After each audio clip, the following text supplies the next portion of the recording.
Rigongar left for Numeria with Octavia to start a slave rebellion. Over the journey, he really matured and learned to understand others, as well as how to control his anger. After he returned, he took a position in the king's court. Being both formidable and charming, he inspired fear in the hearts of some and lust in others. There are even some rumors that he almost talked Octavia into marrying him, and possibly even continuing the Della Fiorni line. Rigongar hung up his sword and began the life of luxury he'd always wanted. Admirers lined up outside his door, women and men alike. He indulged in every pleasure, wearing luxurious clothes and hosting orgies that would make Calistria blush. He quarreled more and more often with Octavia, who feared his drinking and unruly temper would drive him to an early grave.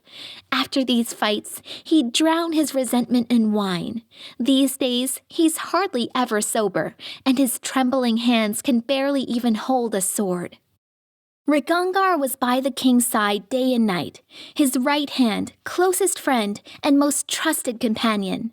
He didn't interfere in ruling the country, but there were rumors of secret assignments he completed under royal orders. Not to mention the festivities he hosted when there weren't any matters of state to attend to. Not to mention the festivities he and our leader held to celebrate the marriage. It must be said, he refused to call himself a king, instead taking the title of Prince Consort. Octavia didn't stay still for very long. Soon, she and Reg went to Numeria and started a huge slave rebellion there. They didn't manage to destroy the Technic League, but to this day, slaves speak their names with admiration, and slavers with terror. Over the course of their journey, the two grew as close as ever, leaving their quarrels and resentments behind. After returning from Numeria, Octavia settled in her mother's house and became the king's advisor and loyal companion. Octavia stayed in the capital as the king's advisor and loyal companion. A true socialite, and one of the most influential and desirable women in the entire kingdom.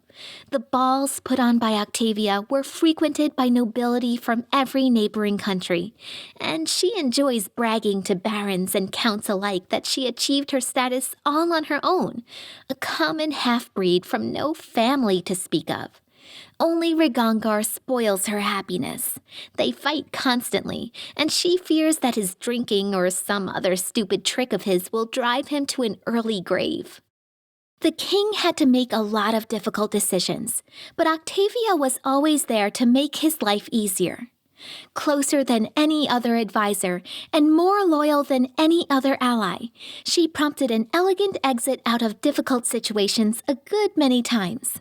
Such love could only be envied by the monarchs of more noble families, themselves tied down with the bonds of dynastic marriages. Their wedding was legendary. Octavia became a real queen. Only old friends would be able to recognize the grand dame as that giggling lass they used to share tales with by the fire. Octavia and Rigongar were by the king's side day and night, his most intimate partners and most trusted companions. Coming together over so many battles, they could even finish each other's sentences, ruling the kingdom in the same dashing manner that they once killed monsters. Such love is rare for two, and simply a miracle for three. In the neighboring lands, their triple wedding was a scandal, but who would dare try to forbid them from doing anything? They still ruled together, the incredible kings and queen of an incredible kingdom. Tristan stayed in the Stolen Lands. Endowed with a special blessing of Sarenrae, the priest became known as a great healer and went on to perform many more miracles. I'd say the Movonic Diva deserves the right to rejoin Sarenrae's divine army. I hope the goddess will think the same when Tristan's hour comes and his soul is up for a new judgment. Once the war was over, Tristan kept his promise to Sarenrae. In the middle of celebrating the king's victory, the priest suddenly disappeared in a flash of light, vanishing forever. I hope Sarenrae didn't take the Movonic Diva's memory, so her servant might still remember us and the Stolen Lands. Or if she did, I hope he was at least able to forget everything about the lands in which he endured so much suffering. Beyond the many advisors and companions, there was always someone else near the queen, a faithful true love, who devoted his worldly life to the one he cherished with all his heart. Wherever the queen went, whatever trials fell upon her, Tristan was always near, ready to support and protect his chosen one. And no wonder! Soon after the war ended, the queen and Tristan took their wedding vows. And though Tristan never claimed any power over the kingdom, his common sense and kindness always played a part in the queen's decisions. Love can bring anyone together, even creatures of different worlds. The queen and Tristan, joining their hearts, knew the truth, but they decided even the short time Sarenrae would give them was worth the torture of parting. The goddess was merciful, waiting a full year after the victory before returning the Movonic diva to her flock, but the queen's heart was still broken. Valerie stayed to serve the king, and to this day she continues to be a muse to many people. Not just bards and admirers, but to warriors as well. Honest and resilient, Valerie is not just famous for her feats in battle, but also for her patience and kindness, which she says the king helped her discover within herself. Valerie stayed to serve the king, and to this day she terrifies anyone who would dare break the law. Forceful and assertive, Valerie has finally shed her crowd of admirers and set herself upon the path of ultimate law, the same path so honored by the austere Hell Knights. Need I even mention that Valerie eventually decided to try on their black armor, only to find that it was a perfect fit? The king and Valerie stayed together, lovers and companions, bound not only by love, but by common duty. The amazing union underlies dozens of ballads and poems written by delighted subjects and echoed all throughout Avestan. There's more fiction than truth in those poems, of course. Our hero and his beloved keep their relationship well behind closed doors. The only thing kept in the chronicles in the truest detail is the grand royal wedding. Valerie became a worthy and honest ruler, like anyone doubted she would. And while their subjects can't wait for an heir, the beautiful royal couple seems to be in no hurry to continue their lineage. Valerie stayed to serve the king, but not for long. She soon laid down her weapon to start her own family. Valerie married a simple farmer and bore him 2 beautiful children. They settled away from the capital, where she was soon forgotten. After the war ended, Ekin hung up his bow on the wall and traded the path of the ranger in for the craft of the carpenter. It may not be the most heroic ending to a tragic story like his, but as Torag is my witness, Ekin's happy with it, as is Alina, who became his wife and is bearing his child. Any baby born into this family will be pretty lucky, since the king himself still visits his old friend and will likely become the child's patron. Ekin spent a few years in the Stolen Lands, and in that time won glory as the most rugged monster hunter in all the River Kingdoms. The ranger exterminated even the most harmless of the monsters around the capital, then moved on to other lands and new victories. They say the ruthless avenger and slayer of wild monsters made it as far as Katapesh. That's where his trail went cold. I'm afraid Ekin may have become the prey of one of his targets. Jubilos devoted himself to exploring the First World, and his works became a real sensation. But with each year, his appearances both in our kingdom and in Absalom lessened. He spoke often of strange, obscure things, and grumbled that the others just didn't understand him. It seemed almost as though his former friends, and even our world itself, didn't interest him anymore. One day, Jubilost set off on another expedition, and got lost. No one in Golarion has heard from him since. Jubilost returned to the life of a traveling explorer, frequently visiting his favorite kingdom. He said so himself. His famous work studying the First World all opened with a dedication to his longtime companion, the king. Sometimes, during Jubilost's performances, all kinds of chaos would break loose. Viewers turned into unicorns, or would be teleported to the top of a cliff. Later, Jubilost would be seen arguing fiercely with a pretty gnome named Nerd. The arguments looked very sweet and intimate. Another name was also mentioned, 2Z, my guide and inspiration. Admirers would ask Jubilost many times about this mystery lady, but he would only chuckle, hitch his knapsack on his shoulder, and return to storm the vast expanses of the First World once again. Amiri stayed close friends with Nylak, but she remained a pariah to all the other members of the Six Bears tribe. Despite all the wisdom of their new chief, the tribe never found its place among the unfamiliar plains and cities, and they soon broke apart. The two friends left the kingdom together, setting off to find their own adventures, enough that it would take a separate book to tell them all. Amiri remained a pariah to her native tribe, but she stayed close friends with Nylak, who ruled the Six Bears wisely and taught them to survive in the unfamiliar plains and cities. The restless barbarian would often travel for long stretches of time, but sooner or later she would always return to her old friends, bragging about new scars and recounting new feats, many of which Nylak immortalized in song. We never saw Amiri again. Perhaps she got lost somewhere in the First World, or maybe she found some other way back. Who knows? I doubt that stubborn barbarian would just vanish without a trace. As for the Six Bears, they returned to the mountains, out to the farthest, wildest backwoods they could find, and lived there ruled by their primal laws. Amiri didn't remain leader of the Tiger Lords for long. Ruling was certainly not her calling.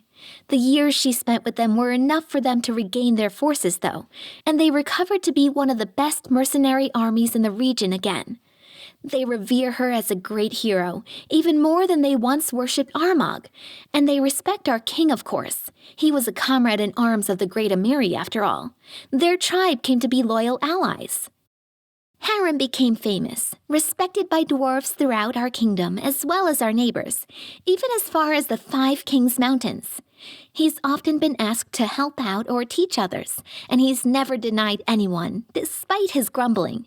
Some people even listen to his preaching. Lucky for us, there's a lot less howling about the end of the world now, and more wise words of moderation and humility. Not all of his disciples turned to Grotus, but everyone took away something useful from his teachings. Harem went mad for good, or perhaps simply understood the true wisdom of Grotus. I'm not really sure if there's a difference. He left the palace barefoot, taking only a cane with him as he went off to preach. He died destitute, somewhere along the side of the road. But they say you can still find a ghost with a disheveled beard along the kingdom's roads, mumbling something about the end of the world. And if something suddenly breaks in someone's house, people commonly say, Harem touched it. Jaethal spent some time at the king's court, but she then left to do whatever it was her new goddess required.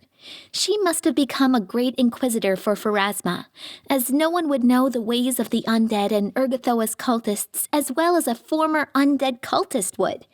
She was also seen in the company of Salim Godafar. It's unlikely the two became friends, being so different from one another, but it's a known fact that they worked together. One moonless night, Jaethal mysteriously disappeared. Soon, frightened fishers discovered her body, really truly dead now. A young elf named Nortellara came to the funeral, claiming to be the daughter of the deceased. She didn't grieve for her mother overmuch, and she began carousing almost straight away, moving from balls to feasts to hunts. She acquired a crowd of admirers and treated the king as though they'd known each other 100 years or more. Some even assumed they were, particularly close. Jaethal spent some time at the king's court, but it became progressively harder for her to hide her true nature from the omnipresent servants of Pharasma. Realizing the risk, she reluctantly left the kingdom, and she soon sent a message from Geb. In a country populated mainly by undead, Jaethal fit in well, especially with her skills and Urgathoa's blessing. She quickly gained fame and influence there, even gaining the favor of Erasni, the de facto ruler of Geb. As for Hero Knock Knock, he continued his questionably heroic efforts in the Stolen Lands. Despite whatever mess he fell into, no matter the danger he leapt into, he always seemed to scrape through just a little better off than before. Like true heroes, he simply never gave up, struggling on and meeting the challenge of each new day with a spirit that no mishap or misfortune could ever quell. The slightly inaccurate statue of him and the king still stands in the square to this day. The two figures side by side. I've always felt that, while the heights may be a bit off, let's say, it accurately reflects the size and spirit of the goblin hero who'd been nurtured by the teachings of his king. As for Jester Knock Knock, he continued to be a great source of entertainment for the kingdom, both in and out of the throne room, sometimes even on purpose. His antics in the kingdom had an additional effect. Aside from bringing joy and amusement to the citizens, it also softened the common view of goblins. They even became welcome in the streets of the city, for a time. While he may not have become the hero he envisioned, Knock Knock did find himself and his inner strengths thanks to the king. If you should ever find yourself in the kingdom, be sure to seek him out. He'll gladly regale you with some new tale of adventure, one that will surely make you smile, whether our foolhardy, clumsy, well-intentioned goblin means to or not. As for myself, the author of this book, Lindsay, who never chose a pretty nickname, I'm still here, inside my creation within the Capitol Library. I live just like I always dreamed, surrounded by people and books, and not a day goes by without someone turning my pages. My story inspired many others to take up the quill. My readers have written many fierce books, articles, and pamphlets, flinging truth in the faces of tyrants. What more could I dream of? I hope, O honored reader, that this story offered you some daring ideas, or at least some entertainment. In any case, it's time to set the final period. As for myself, the author of this book, Lindsay, who never chose a pretty nickname, I stayed here, within my own book, to watch what happens in the kingdom and one day write this epilogue. I hope, O honored reader, that you learned something important from this story, or at least were entertained by it. And now that it's concluded, I have only to set the final period and go silent forever. As for myself, the author of this book, Lindsay, who never chose a pretty nickname, I'm still here, inside my creation, within the Capitol Library. I live just like I always dreamed, surrounded by people and books, and not a day goes by without someone turning my pages. My story inspired many others to take up the quill. My readers have written many beautiful books and poems, transporting prisoners of humdrum lives into worlds of endless fantasy. What more could I dream of? I hope, O honored reader, that this story inspired some creativity in you, or at least offered some entertainment. In any case, it's time to set the final period.